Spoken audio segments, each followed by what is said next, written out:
Bonsoir François Asselineau. Bonsoir. Merci à vous d'avoir accepté notre invitation.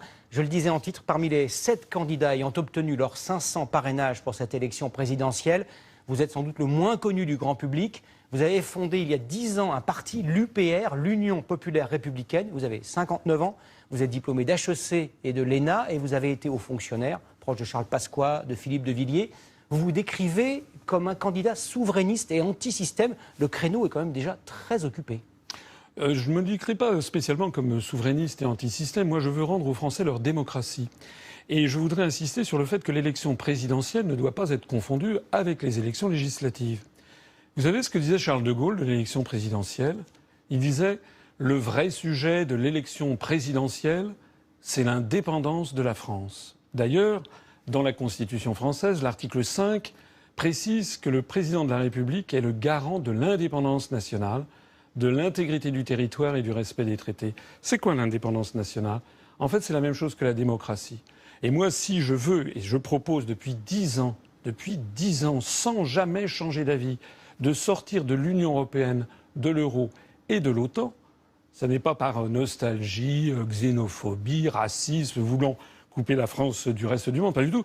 C'est tout simplement pour rendre aux Français leur démocratie, leur droit souverain à décider de leur propre avenir collectif. Alors parlons de 2 ou 3 points. Par exemple, la sortie de l'euro, à vos yeux, ça ne pose aucun problème. Vous dites qu'elle sera immédiate si vous êtes élu président. Ça ne pose aucun problème, ni pour les retraités, ni pour ceux qui ont une assurance vie, ni pour les salariés. C'est totalement indolore et ça n'est que bénéfice. J'ai dit que nous mettrons en œuvre, lorsque je serai installé à l'Élysée, l'article 50 du traité de l'Union européenne qui permet de sortir juridiquement et sereinement de l'Union européenne et de l'euro. C'est d'ailleurs ce que vont faire les Britanniques dans quelques semaines. Il n'est pas sûr que ça se passe sereinement. S'agissant de l'Union européenne, pour l'instant, ça se passe plutôt bien. Ça n'a pas commencé. S'agissant de l'euro, il y a des gens qui me disent, vous vous rendez compte ce qui se passe si vous sortez de l'euro? Mais moi, je vais vous répondre, est-ce que vous vous rendez compte ce qui se passe si on y reste? Actuellement, il y a 1000 personnes qui basculent en dessous du seuil de pauvreté chaque jour en France. Chaque jour, vous avez pratiquement un agriculteur qui se suicide. Et l'euro est en train d'aller au désastre, notamment en Italie et en Grèce. Mais pas dans d'autres pays qui sont dans l'euro, qui s'en portent fort bien. Oui, c'est vrai. Les Pays-Bas, oui, il y a l'Allemagne. tout simplement parce que nous n'avons pas les mêmes économies.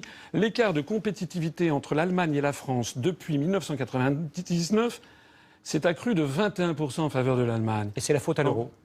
Non, c'est de la faute simplement que les Allemands ne sont pas les Français. Et normalement, ce que l'on faisait auparavant, eh bien, on laissait se déprécier le franc pendant les 30 Glorieuses. Maintenant que nous n'avons pas la même monnaie, on fait quoi? On est obligé d'appauvrir systématiquement les Français. D'ailleurs, c'est pas moi qui le dis. Est-ce que je peux vous montrer ça? Oui, je suis pas sûr qu'on le voit à l'antenne, mais je vous fais parfaitement confiance. Ça, c'est très important. Ça, c'est très important.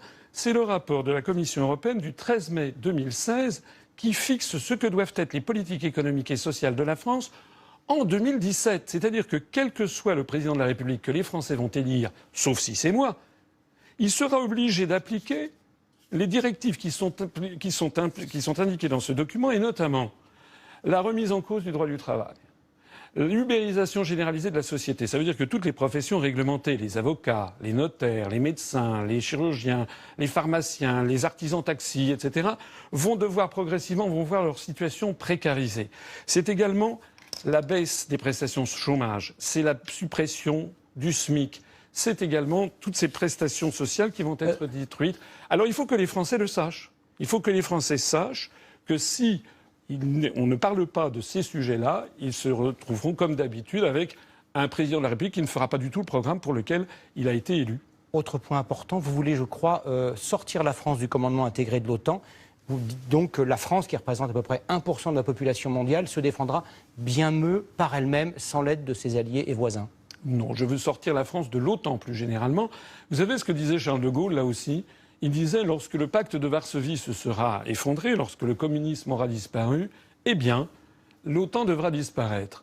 Actuellement, la France, par l'article 42 du traité de l'Union européenne, est placée sous la tutelle de l'OTAN. En fait, nous sommes devenus un pays satellite de Washington qui nous entraîne vers des guerres illégales et néocoloniales, notamment au Moyen-Orient. On en reparle dans un court instant. Au chapitre économique et social.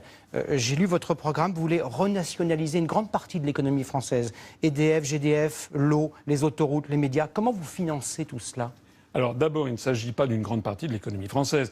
Ça pèsera 25% du PIB. C'est un programme qui est nettement moins à gauche que le programme commun de la gauche de 1972, qui allait beaucoup plus loin, puisqu'il nationalisait toutes les banques, il nationalisait également toute une grande série d'industries. Moi, je veux en revenir à ce que souhaite en fait le peuple français. Vous savez, je parcours la France depuis 10 ans.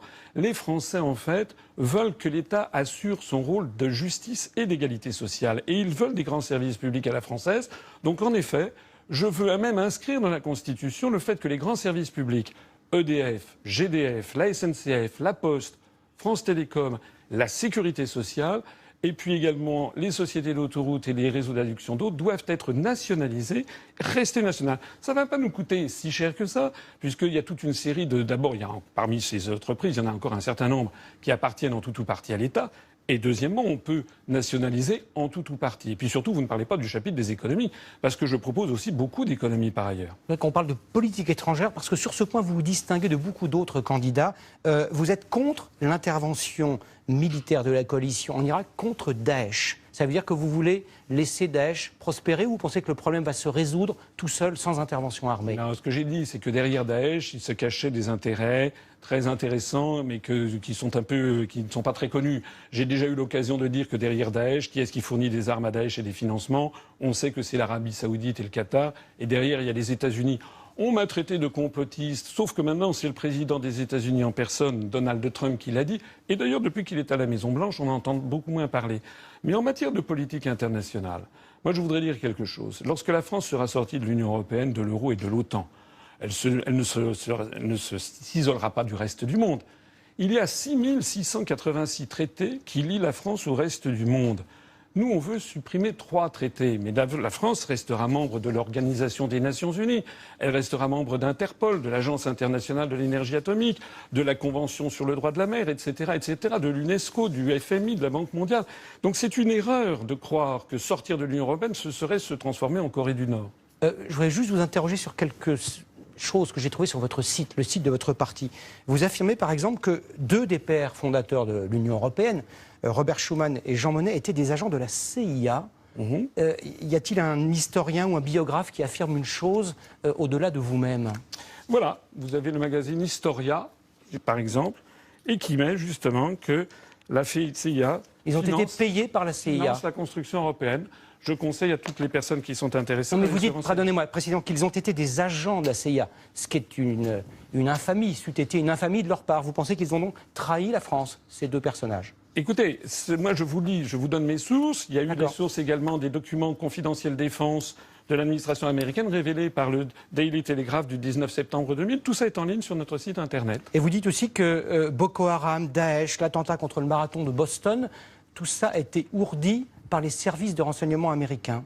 Écoutez, voici votre collègue de BFM qui nous explique que le FBI a aidé des musulmans à commettre des attentats. C'est pas moi, c'est BFM. Moi, on me traite de complotiste. Mais en fait, moi, je cherche ça, c'est le journal Le Monde.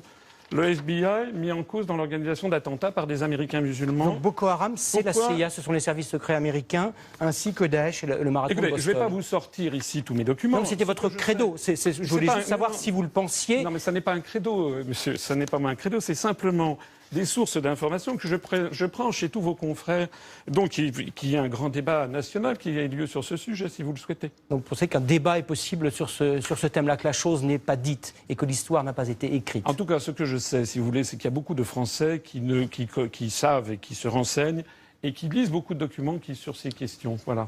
Merci beaucoup, François Asselineau. Demain, ici même dans ce journal, je recevrai Nathalie Arthaud, la candidate de Lutte ouvrière. C'est la fin de ce journal. Dans un instant, la météo d'Evelyne Delia avant nos chers voisins, Nicolas Canteloup et votre série inédite Camping Paradis. Demain à 13h, Jean-Pierre Pernaut. Je vous retrouve avec grand plaisir à 20h. Très bonne soirée à tous. À demain.